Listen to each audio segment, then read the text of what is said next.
El Anfiteatro Flavio, conocido con el nombre de Coliseo, es el anfiteatro más grande e imponente del mundo romano y al mismo tiempo el más célebre de los monumentos de Roma. Iniciado por el emperador Vespasiano de la familia Flavia, fue inaugurado por su hijo Tito en el año 80 después de Cristo. La ceremonia de inauguración, absolutamente fastuosa, duró 100 días, durante los cuales se subsiguieron grandiosos combates, espectáculos y cazas con la matanza de miles de animales salvajes. Según el histórico Svetonio, nada menos que 5.000. Para la inauguración, el espacio de la arena se llenó con agua para que se pudiera realizar uno de los espectáculos más fantásticos de la antigüedad romana, las naumaquias, verdaderos combates navales que reproducían las grandes batallas del pasado. Su forma es elíptica para poder albergar una mayor cantidad de espectadores. Tenía 4 niveles, los primeros 3 con 80 arcadas, las del segundo y tercero estaban decoradas con estatuas gigantescas. Es increíble pensar que esta imponente construcción haya sido hecha en menos de 10 años de trabajo. En el medioevo, cuando ya había caído en desuso, el Coliseo se transformó en una enorme cantera de mármol, plomo y hierro, elementos que utilizaron los papas para construir Palacio Barberini, Plaza Venecia e incluso San Pedro. Las aberturas que aún hoy se logran ver en muchas columnas son simplemente los orificios hechos para extraer el plomo y el hierro usado por los romanos en los clavos dentro de los bloques de mármol. El anfiteatro tenía una capacidad máxima de 70.000 espectadores.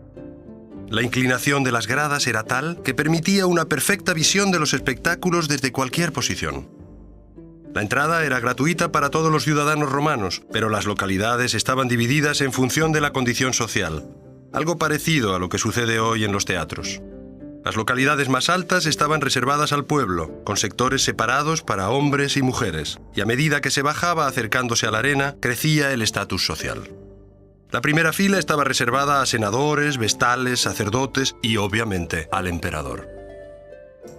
Como sucede en los estadios deportivos modernos, el Coliseo protegía a los espectadores del sol por medio de una ingeniosa cobertura, el velario. Se trataba de una enorme tela de lino colgada con un sistema de cuerdas, árganos y postes de madera que circundaban la parte superior del muro externo. Para mover esta tela gigantesca se utilizaban más de 100 marineros de la flota imperial, que se movían sincrónicamente a ritmo de tambor. En los 2 pisos subterráneos estaban los ascensores y montacargas, por contrapeso, de los cuales todavía hoy se pueden ver los carriles, considerados los efectos especiales de su época. De hecho, se usaban para levantar con rapidez animales y gladiadores que irrumpían en la arena a través de trampillas, apareciendo de repente en una nube de polvo y dándole al público un sensacional efecto sorpresa. En el anfiteatro se representaban diversos espectáculos según un horario determinado. Por la mañana, las venaciones, o sea, la lucha entre animales exóticos o entre animales y hombres. A veces, como forma de ejecución capital, a la gente se la exponía indefensa a animales feroces. Las silvae debían ser espectaculares, donde pintores y escenógrafos reconstruían un falso escenario en la arena con árboles y matorrales, de manera que parecía una selva llena de animales, que en este caso no era obligatorio matarlos. También tenían lugar espectáculos menos crueles y seguramente más singulares, como la célebre exhibición de un elefante que con su trompa escribía palabras sobre la arena. Por otro lado, conviene aclarar que es totalmente infundada la creencia de que en el Coliseo se mataban a cristianos como espectáculo, lo cual sucedió en otras épocas y en otros anfiteatros. De todos modos, el espectáculo más anhelado por el público era el de los gladiadores. Alrededor del mediodía había un descanso durante el cual se quitaban los cuerpos y se esparcía arena. Cuando los gladiadores hacían su ingreso triunfal desfilando por el anfiteatro repleto, entre sonares de trompetas y redoblar de tambores, desde las gradas subía un clamor ensordecedor. Provenían de un túnel subterráneo conectado directamente al cuartel de gladiadores, el Ludus Magnus, y sus simpatizantes los recibían como a verdaderos héroes, semejante a lo que sucede hoy con nuestros deportistas famosos. Los gladiadores daban una breve vuelta por la arena para luego presentarse ante el podio del emperador y saludarlo con las célebres palabras: Ave Cesare, morituri te salutan. Salve, César, los que van a morir te saludan. Después del siglo VI, con la decadencia del imperio, el Coliseo cayó en desuso y sus muros albergaron cofradías, hospitales, eremitas e incluso un cementerio. Desde el medioevo en adelante, el Coliseo pasó a ser una de las más grandes maravillas de Roma y del mundo. atrayendo a multitudes de visitantes. Como escribió Charles Dickens, hoy para el turista, ver el Coliseo significa ver el fantasma de la vieja Roma aletear por los lugares donde caminó su gente.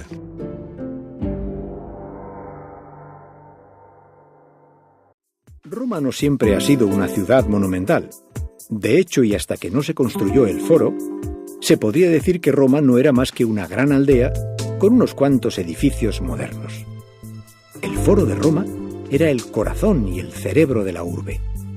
Allí se reunían los senadores, se votaba en los comicios, se veían las causas judiciales, se hacían los negocios, se publicitaban los aspirantes a cualquier cargo público y se vendían las prostitutas. No en vano fue Catón el Viejo el que dijo que era bueno que los jóvenes poseídos por la lujuria fueran a los burdeles en vez de tener que ir a molestar a las esposas de otros hombres. Era el año 1 después de Cristo, y ya había más de 32.000 prostitutas en el imperio. Una vez en el poder, Julio César decidió engrandecer su ciudad, dotándola de los monumentos y espacios públicos que merecía. Para ello, ideó un enorme plan de obras públicas en las que gastaría parte de las riquezas acumuladas por el imperio. Su primera gran obra fue la Basílica Julia, edificio de negocios para reuniones comerciales. Más tarde, habiéndose quedado el Foro Romano demasiado pequeño, decidió construir uno nuevo al lado del viejo, el Foro de César. Este serviría de modelo para todos los foros imperiales posteriores, construidos por los emperadores que le sucedieron. Tras la muerte del hombre más poderoso del mundo, el gran Julio César, su colaborador Marco Antonio llevó sus restos a una tribuna instalada en un espacio libre del Foro Romano. Allí mostró al pueblo las 23 puñaladas que le habían asestado sus asesinos. Mientras se discutía en dónde se iban a colocar los restos mortales del emperador, 2 antiguos legionarios del César prendieron fuego a la tribuna donde estaba expuesto el cadáver. El éxtasis se apoderó de la multitud y arrojaron todo lo que tenían a mano y podía arder para alimentar la llama entre gritos de furia y juramentos de venganza. La Roma de Julio César había crecido mucho respecto a la Roma arcaica de principios de la República, pero aún distaba de la polis monumental que se iría formando a lo largo de los siglos. Es representativa la frase que su sucesor, Augusto, dijo poco antes de morir: «Encontré una ciudad de ladrillos y dejo una ciudad de mármol». Cayo Octavio, sobrino nieto de César y su heredero, finalizó el Foro de César, construyó en el Foro Romano el templo de Divus Iulius y, cómo no, construyó un nuevo foro, el tercero de Roma.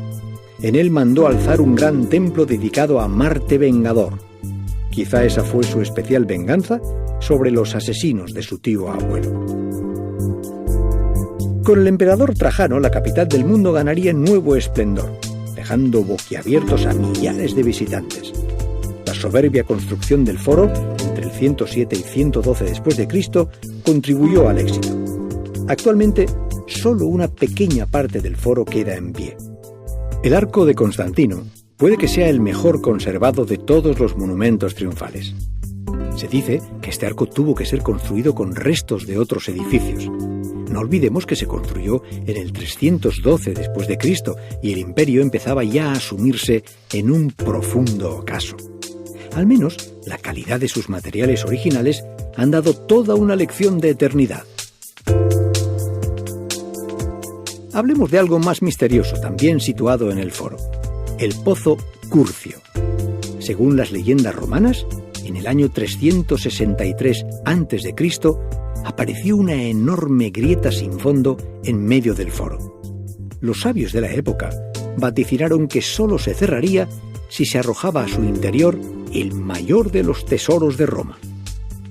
Un joven presuntuoso llamado Marco Curcio se presentó ante los sabios y les dijo que él era el mayor tesoro del imperio porque representaba a un generoso y valiente ciudadano romano. Y sin más explicaciones, montó en su caballo y se arrojó al fondo del abismo. Con este acto, Curcio logró cerrar la grieta y salvar el imperio.